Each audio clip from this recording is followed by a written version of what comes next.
যেটা নাম উঠে আসছে যে প্রধান হামলাকারী হিসাবে ইন্দল যাদবের নাম উঠে আসছে এবং ইন্দল যাদবের নেতৃত্বে হামলা চালানো হয়েছে। তার কারণ হিসাবে পুলিশ সূত্রে জানা যাচ্ছে যে ইন্দল যাদবের সঙ্গে বিকাশ সিং এর একটা গন্ডগোল ছিল। এক তরুণীর সঙ্গে ইন্দল যাদবের সম্পর্ক ছিল, সেটা বিকাশ সিং মানতে পারেননি এবং সেই কারণে বিকাশ সিং তার পরিবারকে দিয়ে তাকে বিহারে পাঠিয়ে দেয় এবং সেই ঝামেলাকে কেন্দ্র করে দীর্ঘদিন ধরে তাদের মধ্যে বিপদ চলছিল। কিন্তু 29 নম্বর ওয়ার্ডের তৃণমূল কাউন্সিলর নির্মলা রায় তিনি সরাসরি অভিযোগ করেছেন যে এই টেক্সম্যাকো ইউনিয়নের দখলদারি নিয়ে দীর্ঘদিন ধরে এখানে একটা গন্ডগোল চলছে। কে ইউনিয়নের দখলদারি নেবে, ঠিকা শ্রমিক নিয়োগ থেকে শুরু করে সমস্ত স্ক্র্যাপ বিক্রি কেনাবেচাকে কেন্দ্র করে এখানে একটা গন্ডগোল রয়েছে।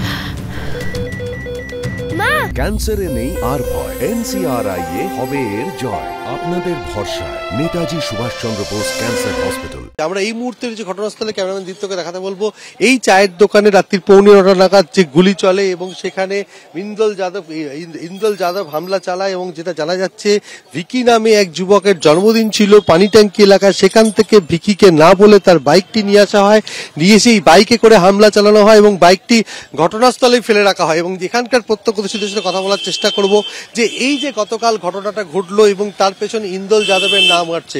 ইন্দল যাদব কি? ইন্দল যাদবকে তো আমি পার্সোনালি চিনি না, নামটা আমিও শুনলাম আমাদের যে কাউন্সিলর তার মুখে মিডিয়ার মাধ্যমে শুনলাম যে তিনি বাইট দিয়েছিলেন একটা মিডিয়াতে। তো ইন্দল যাদবকে আমি পার্সোনালি চিনি না, তো শুনলাম সে এখানে এসেছিল, তাই সে নাকি গুলি চালিয়েছিল। কিভাবে ঘটনাটা ঘটেছে কোথা থেকে এলো, বাইকটা কোথা থেকে? বাইকটা তো আমিও জানি না, বাইকটা তো নাম্বার জানি, এবারে আরটিআই হিসাবে ওনারা পুলিশ প্রশাসন তারা ভেরিফাই করবে কার বাইক কোথা থেকে এলো। সেই সময় তার বাইক নিয়ে আসা হয়েছিল।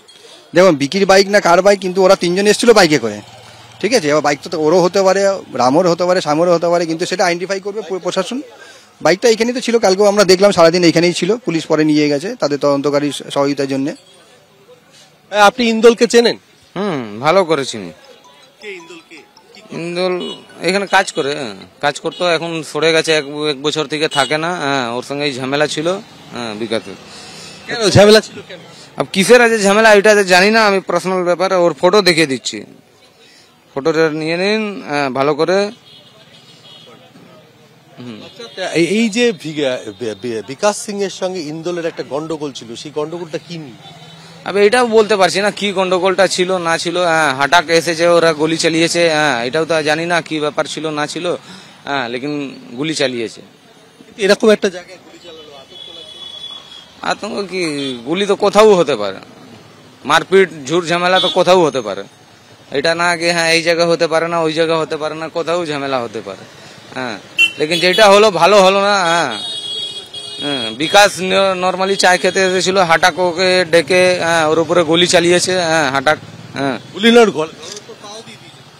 গলা উপরে পাও দিয়েছে, মেরেছে ওকে, তারপরে গুলিও চালিয়েছে 2-3টা।